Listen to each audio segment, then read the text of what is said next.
ఎవరు ఫ్యాన్ నువ్వు? పవన్ కళ్యాణ్ ఫ్యాన్ అన్న. పవన్ కళ్యాణ్ హార్డ్ కోర్ ఫ్యానా? అవునన్న. రీసెంట్ గా పవన్ కళ్యాణ్ గారు ఫుల్ ట్రెండ్ అయిపోయారు కాకినాడ ఇష్యూ మీద. చూసావా ఇష్యూ అంతా? అవును చూసా ఇష్యూ అంతా. ఆయన చేసేది మంచిగా చేస్తున్నాడు అనుకున్నా. అలా సీజ్ చేయడం కరెక్ట్. ఆయన అదని చెప్పాడు కూడా. దాని అలా చేయడం వల్ల పోర్ట్ ఇష్యూస్ వల్ల ఎవరైనా ఉగ్రవాదులు కానీ టెర్రరిస్టులు కానీ లేకపోతే ఇల్లీగల్ స్మగ్లింగ్ కానీ హ్యూమన్ ట్రాఫికింగ్ కానీ జరిగిపోతుంది ఈజీగా.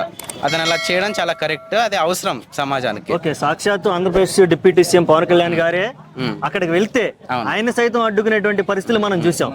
అంటే ఇది ఇప్పటికిప్పుడు జరిగింది అయితే కాదు.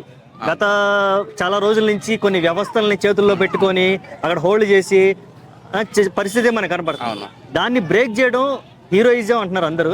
కానీ ఇప్పుడు అసలుకి అంత సాక్షాత్ పెద్ద వ్యక్తి అడదాకా వస్తే ఆయన కూడా అడ్డుకునే పరిస్థితి అంటే వాళ్ళు ఇంకా ఏ లెవెల్లో మాఫియా చేసి ఉండొచ్చు అనేది నీ అభిప్రాయం అసలుకి? అంటే ఇంకా అది నాకైతే ఏం తెలియదు అన్న. కానీ అనిపించేది ఏంటంటే చాలా పెద్ద లెవెల్లో ఇల్లీగల్ గన్స్ అయినా అవ్వచ్చు, టెర్రరిజం అయినా అవ్వచ్చు, హ్యూమన్ ట్రాఫికింగ్ అయినా అవ్వచ్చు.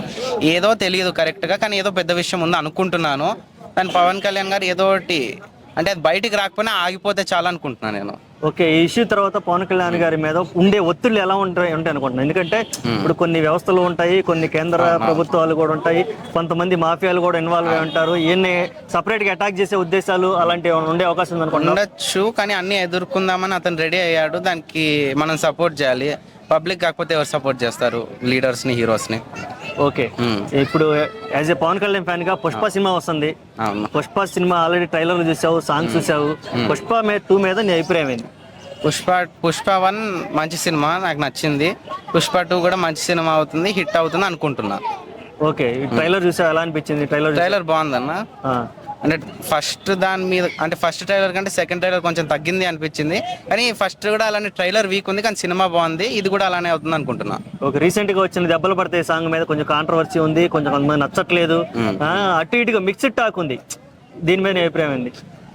సాంగ్ అయితే అంత వీక్ గానే ఉందని, అంత బాగాలేదు. కానీ అలానే ఫస్ట్ సాంగ్ కూడా అంటావని కూడా అది కూడా వీకే అన్నారు ఫస్ట్ సాంగ్. దాని తర్వాత అది నేషనల్ హిట్ అయిపోయింది. ఇది అట్లా అవుతుందేమో చూద్దాం. ఓకే, ఇప్పుడు ఈ సందర్భంలో టికెట్ ప్రైస్ అనేది 1200 దాకా పెట్టడం జరిగింది పుష్ప 2కి. ఇది అనేది చాలా మందిని హట్ చేసింది. 1200? నాకు తెలియదు అన్న. 1200 రూపాయల వరకు ఉంది, కొన్నిట్లో 700 ఉంది, కొన్నిట్లో 350 ఉంది.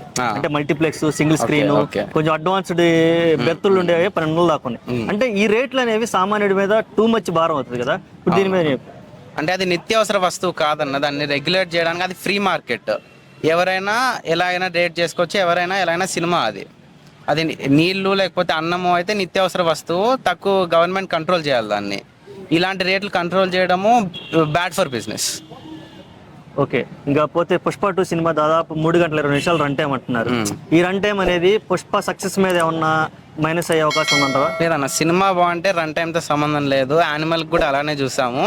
రన్ టైం 3 గంటల 24 నిమిషాలు, 4 గంటల సినిమా ఇంటర్వెల్తో కలుపుకుంటే. కానీ అది ఏ రేటెడ్ సినిమా అయినా నేషనల్గా 900 crores ప్లస్ బిజినెస్ చేసింది. అంటే రన్ టైం అనేది సినిమా జస్టిఫై చేస్తే హిట్ అయిపోతుంది. Run time is not a problem.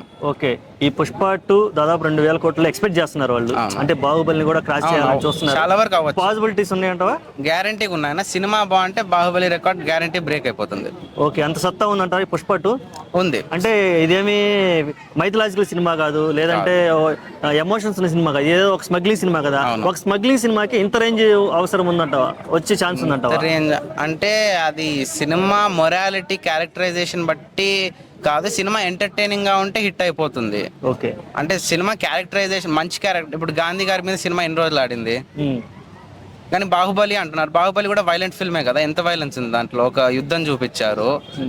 మరి సెకండ్ హాఫ్ లో 2 రాజ్యాల గొడవ, ఒక అన్నా తమ్ముల మధ్య యుద్ధం, అది కూడా చాలా వైలెంటే. ఓకే, కానీ వైలెన్స్ వల్ల సినిమా ఆడదు, లేకపోతే స్మగ్లింగ్ క్యారెక్టర్ మొరాలిటీ బాగాలేదు అనేది అది అసలు క్వశ్చనే కాదు. Cinema is not for morality. Cinema అనేది ఎంటర్టైన్మెంట్ కోసం. ఓకే, ఫైనల్ ఒక క్వశ్చన్ ఏంటంటే, అల్లు అర్జున్ గారు తన ఫ్యాన్స్ ని ఆర్మీ అంటూ సంబోధిస్తున్నారు. ఈ ఆర్మీ అనడం తప్పు అంటూ ఒక కేసు కూడా ఫైల్ అయిపోయింది. ఈ ఆర్మీని అలాగే కంటిన్యూ చేయాలా, తీసేయాలా? యాజ్ ఏ కామన్ ఆడియన్ గా నీ అభిప్రాయం ఏంటి? అంటే ఆర్మీ అంటే అది ఒక స్పెషల్, దానికి ఒక స్పెషల్ ప్లేస్ ఉంటుంది, అది ఒక ప్రత్యేకత ఉంటుంది. ఆర్మీ అనే కానటేషన్ రాంగ్ వచ్చిండొచ్చు కొంతమందికి, కానీ అతను ఆ మీనింగ్లో అనలేదనేది కొంచెం దృష్టిలో పెట్టుకోవాలి అందరూ. ఓకే, అంటే నెగ్లిజిబుల్ చేసుకోవాలి దీన్ని, ఆర్మీ కనెక్ట్ చేసుకోవద్దు అంటాను నువ్వు ఫైనల్ గా. అవును. ఓకే, థ్యాంక్ యూ తమ్ముడు, థ్యాంక్ యూ. థ్యాంక్ యూ అన్న.